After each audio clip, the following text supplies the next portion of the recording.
Joining us is Javier Bolaños. He's CBN News producer in Latin America. Javier, tell me, why did Latin American leaders deem it necessary to have this type of declaration with Israel?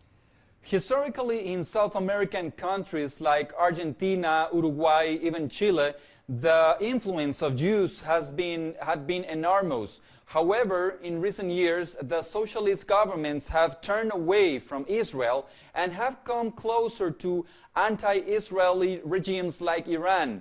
Now we are witnessing how several of these socialist governments are weakening, and Congress in Latin America are having right-wing majority, as in Venezuela.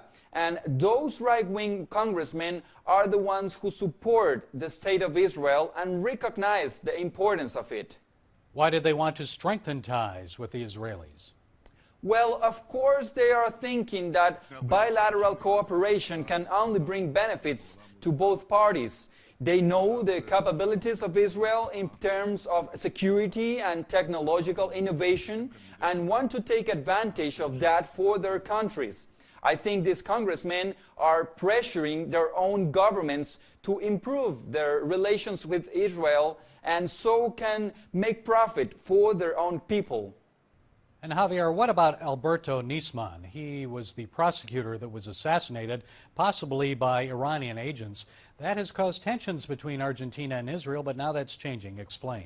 Once again, we have now a right-wing government in Argentina that dares to recognize that Nisman was killed, and I think this has been a very brave action. This now opens up a new whole series of questions about the previous government involvement in the death of Nisman. Recall that the previous government was very close to Iran.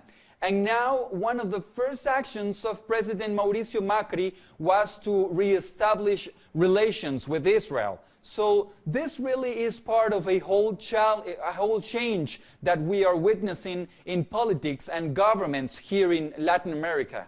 And President Obama is visiting Argentina. What is he hoping to accomplish? Well, in Cuba, of course, many see hope in this trip ahead of an end to the economic embargo on the island.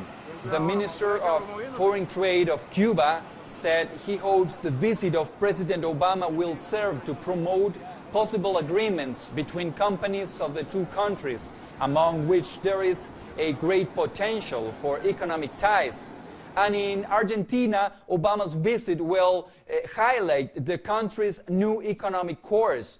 The Obama administration has offered to support new Argentina's president with his efforts to end financial isolation. President Macri, who was educated in the United States, is a pro-business conservative who vows to strengthen Argentina's foreign ties.